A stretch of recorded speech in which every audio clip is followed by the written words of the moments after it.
Fresh air at last.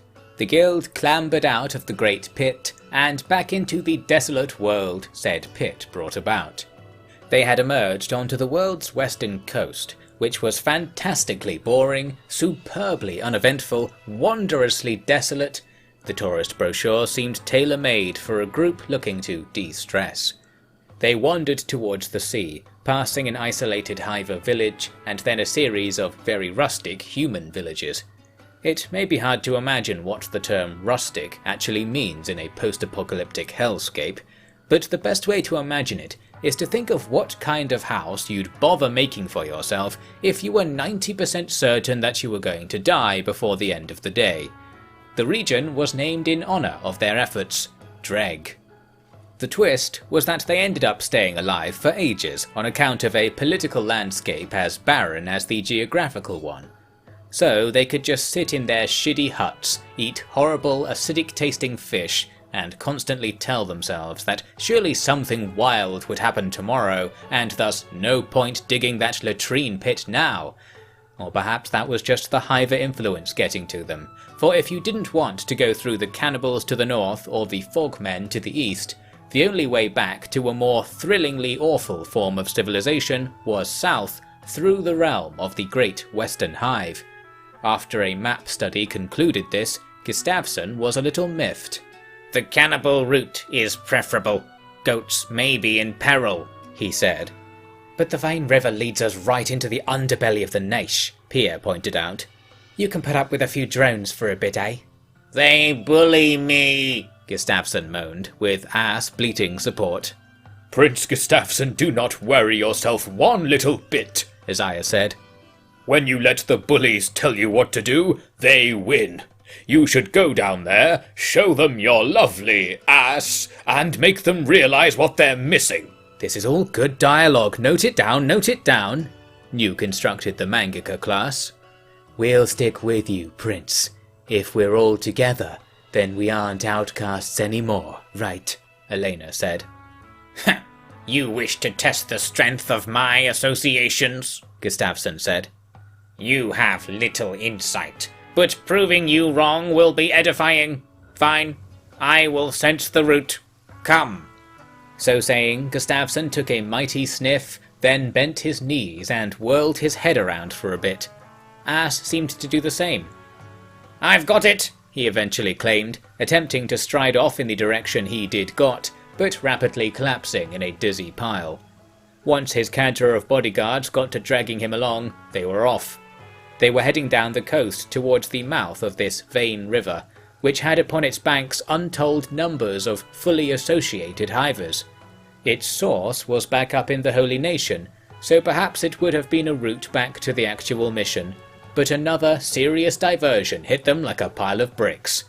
Bricks of tetrahydrocannabol, to be precise. "There's something on that island," Izumi pointed out. The sun was setting, and below it there was a little rocky island that was gleaming like a mirror. "New man, you still waterproof?" Nuke asked Rick. "I ain't going in the sea. Bad for my hair," Rick said. "Hair? You're bald. Wait, you mean..." "Agnew, go see what's up with that metal shit over there, will ya?" "Yep," Agnew said, stamping into the still sea without delay. He disappeared below the surface, and then slowly but surely, so did the Canipal totem on his shoulders. "Alright, just you wait, let me tune in," Rick said. "Hey Agnew, you hearing me? Yeah? No way. That's unreal. I never thought. Yeah, she old.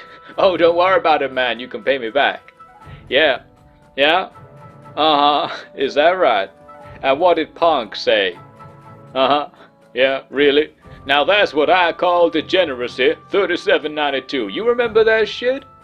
Punk had that sweet-ass dance. But you know, maybe that was what flipped his crazy switch. Must have been fun, though. We gotta find that album. Man, you're right. They ain't never gonna make shit like that anymore. Even back then, you know, damn quantum computers coming in and stealing our jobs, you know? Build a fucking firewall, I was saying. "Ricard, I can't help but wonder who you're talking to," Wadston said. Hang on, the old man wants something. What? I'm having a private conversation here. I'm afraid not. What? I was on speakerphone. Shipman, you hear that? I was on speakerphone. And we could hear that there was no one on the other end, by the way, Nuke noted. Fine. Well, he just said "Gah-ya-ya-ya," and that's that. I'm trying to entertain here. Is that a crime? So, is there anything over there? Izumi asked. Yep. And it's safe to swim? Couldn't be safer. It could have been a bit safer, especially for those in the guild with sensitive skin. It's fucking acid! Nuke gargled as he splashed forwards. It cleanses the creases. Swim with pleasure, Gustavsen said. Some of them did, and others refrained. The Shek jumped back out onto the shore, and the rest powered through into the open ocean. Well, don't be long. Good luck with the creases, Isaiah called out. The guild ended up sploshing their way over to the island, despite the darkness, and indeed there actually was some purpose to it all. A Second Empire workshop was perched by the water's edge, its huge silver roof being responsible for the visible glare from the mainland. Everyone took an exhausted look around and slumped down to dry off overnight. However, there were more curious sights ahoy. The first clue was that Gustavsen kept looking over his shoulder, his guards copying him in perfect unison. There is something, he said. Something, Nuke parroted. Something over there, the hiver elaborated with an almost musical tone. Anyone else? Nuke asked. Something over there, the whole group sang. Something over there. Somewhere beyond the sea, somewhere waiting for me, my lover stands on golden sands, Rick was muttering. Yes! Gustavsen said, jumping up and running off. Right, shall we just leave him? A very tired Azumi suggested, but in the end they followed the Hive Prince to the other side of the island. Further out into the ocean was another island with unmistakable teardrop hiver hives all over it. She is beyond the sea, Gustavsen called, heading into said sea with his crew in tow. She? Girl hivers? Class, grab your pens, this is a rare opportunity, Nuke said, and soon enough he'd got everyone swimming out into the ocean of a windy morn. They made it to this new island, but it wasn't like the other hives they'd passed through. No one was walking about, and whenever Nuke poked his head into a hive hole, the hivers inside just glared at him silently. The merchant hospitality and machine massages were not all that forthcoming. After checking out a few such hives, Nuke found Gustavsen standing outside one in particular, looking out to sea. Well, Bag Green, it's a hive. Not really your scene, right? Nuke said. This is the location. The feeling. It grew stronger. I remember it, Gustavsen said. Location of what? The center. The hive. Oh, wait, is this the hive that you're from? All hivers are from this hive, except for those who are from the other one. We do not associate with them. Then, welcome back, I guess. Nice place. Wrong. This is a stupid place. However, it is a place where secrets can be kept safe. That is why. He turned around and faced the hive beside him. The princess requires secrets. I will inquire. With this, he walked up the rotten old steps into the hive hole. This time there was no silent reception. Hiveless one! And similar shouts battered him, but there were others. She is not to be disturbed. Leave at once. I am so sorry, my queen. Queen? Oh shit! Nuke shouted, which prompted a similar reaction from the rest of the guild, who raced over. Peering in, they saw Gustavsen push past a crowd of soldiers and then stand perfectly still in front of a huge throne. It was covered in wires and pipes that pulsed with the movement of something within. Queen and All-Mother, I have no hive, and I must inquire, Gustavsen announced. The hivers around him seemed outraged, but no longer dared to touch him. On the throne, the queen buzzed into motion. Yes, buzzed. From her shoulders up, she looked like a very fancy hiver, but below she was covered in more wires and pipes that fed into a huge mechanical belly. Atrophied legs hung below, too short to reach the ground. She screamed. The hivers gave another loud round of insistences that Gustavsen should leave, but the prince stepped forwards and put a hand on the queen's shoulder. That, apparently, was crossing the line. The soldiers dragged him away and cast him out of the hive, throwing all manner of unoffensive-sounding insults out behind him. "Bad Green, what the fuck was that?" Nuke asked. "I inquired about the secrets the princess yearns for. However, the situation is dangerous. The hive will not last. The secrets have been hidden." "The hive will not last? What do you mean?" Izumi asked. "A new queen is required. All Mother feels out for her, but there is discord. She dreams of the Great Fog, the Fog Men." "What about the Fog Men?" "We must leave at once," Gustavsen declared, and no more could be gleaned after that. After a visit so brief that most were still wet, everyone was back into the sea to return ashore. That meant another burning of the crease crud, but it was better than that place where a giant laser shoots down from space, so you gotta keep everything in perspective. The Shek had wandered off on account of rain, and following the trail of starchy breadcrumbs they tended to leave wherever they went, brought the guild to a wet reunion in a hive village by the Vane River. "Ah, at last! So, find anything interesting?" Isaiah asked. "Nothing good, really. A few books that are soaked with seawater for some unknown reason. Oh, and we met the Queen of the Hivers," Nuke explained. "You met her? I didn't think there really was one." "Heresy!" all of the village hivers barked at him. "Alright, calm down. I'm sorry I didn't get the chance to pay my respects then." Didn't miss much. She just screamed and Bad Green got his ass kicked. "They kicked ass?" No, I mean his ass. Like, we all got booted out all the way back here. So basically he didn't miss anything. Except Green did his mind meld thing, right? Nuke looked at Gustavsen, who was still performing a minute, subtle form of the head-spinning dance, just barely noticeable. "The new era approaches. The new queen has been lost. I must associate with her without delay. We must enter the fog." "Is that like a dream thing?" Nuke asked. "No, there is actually fog. Inside, there are fog men.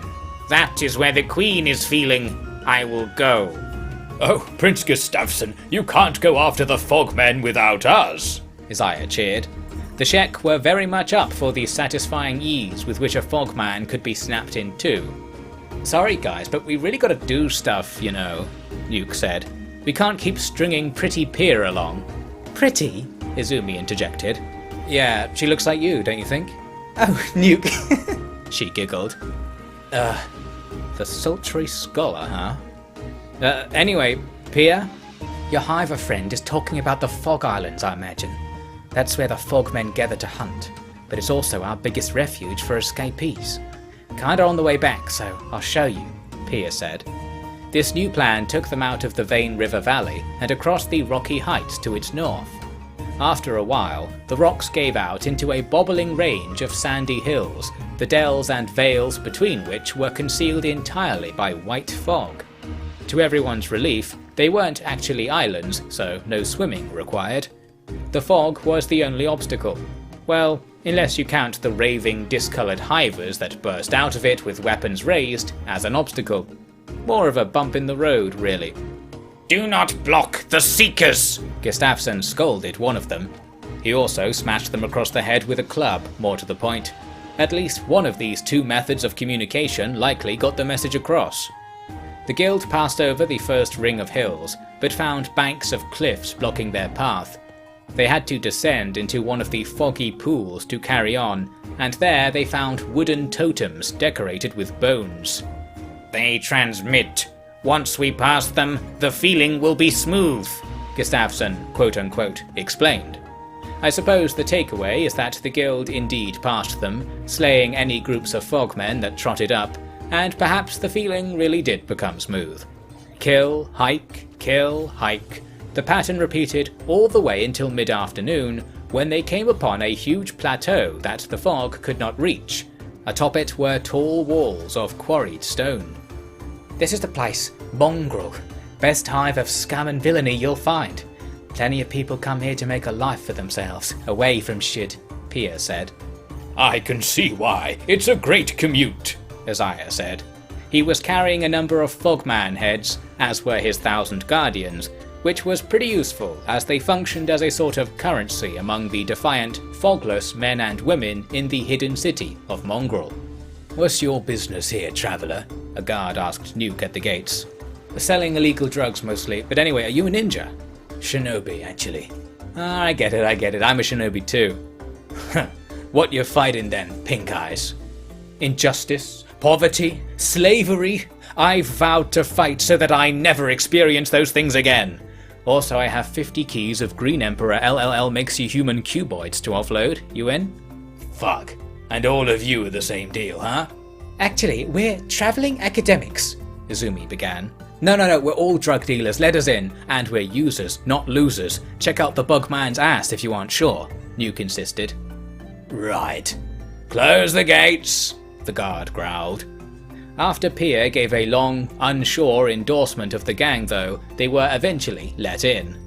Inside was a standard, shitty Third Empire-style town, filled with all the dregs the Empire had kicked out, the heretics the Flotsam Ninja had freed from the Naish, and chancers hiding from their wacky backgammon debts. Pia was familiar with the sights, and showed everyone around, but really there wasn't much to see. That is, until, while they were loitering around in the main street, there was a strange noise behind them. Meep! It went. "What the fuck?" one of the Guardians said, turning around. There was a scantily clad hiver standing just inches behind them. Beep! This hiver said again. "Prince Gustavsen, one of your fellows has gone a little balmy here, I fear," Isaiah said. Gustavsen took one glance at the newcomer, then jumped over, pulling off his hat. "Such beauty! I knew I could feel it!" he shouted. He pointed at the hiver's face. "Observe the forehead of great length with symmetrical nodular protrusion. She is undoubtedly of great associative potential." "She? Is that a thing?" Nuke asked. "She has recently changed. Such is the sign of a new era. Such is the fate of a new queen," Gustavsen claimed. "Beep," the hiver nodded. "Oh shit, that's the new queen. But where's the stomach thing?" Nuke asked. "It will be installed when the knowledge is safe. We must protect the queen until the transformation is complete." "But if your new queen has such a limited vocabulary, can she really take up such an important position?" Wadston asked. "I can talk just fine, old flesh. I am practicing," the hiver said. "Then my apologies, O Queen. I am Wadston of Heft, servant of House Teshino." "I am Beep." "Seriously, man?" Nuke sighed. "Not a man anymore. I have grown the nodular protrusion. I am the dawn of the new All-Mother." "Who are you, Ronin?" Beep said, looking to Gustavsen. "Ronin Prince, Gustavsen in common tongue. I will allow you to feel my true name," he said. He placed a hand on Beep's shoulder, to which she reacted. "Beep! Oh my! What a fascinating feeling!" "Wait, is Bad Green getting a fucking girlfriend right in front of me?" Nuke moaned. "Hey, now you know how we've felt," Rick remarked. "And then the thing where she wants to be the new mother of all the hivers, so it's like she's his step-mum?" Artists, I've got another one. Get the ink ready," Nuke called. "Well then, welcome to the family, Queen Beep," Isaiah said. "We're quite the collection of royalty now, eh?" "Thank you, pale-horned beast. You have hashish?" "In unlimited quantities, my queen. Here, allow my ass to meet your every need," Gustavsen quickly answered. "Oh my, you'll fit right in, I think," Isaiah nodded. And that's how the guild got a new hiver, and the rarest of rare specimens at that, a female. She had only one nodular protrusion, which to clarify refers to a bar of flesh sticking out of the head. This was not the quantity needed to pass into true royalty. but the capacity to have grown one marked her out as being very special, although quite how special was probably only discernible to Gustavsen and his entourage. Their gut feeling about the need to keep this lady safe was undeniable, and that lusciously tall and smooth forehead wasn't going to get any complaints anytime soon. Nuke's artists would never do it justice. After this addition to the crew, their stay in Mongrel was to be short, as they really were going to get back to business now. The Holy Nation border lay to the east, and the guild set out to cause a little chaos and lay the groundwork of their grand skimming session. War was coming to the nation, and a weirder form of war than they'd weathered before, which perhaps was the secret ingredient to end the whole affair once and for all.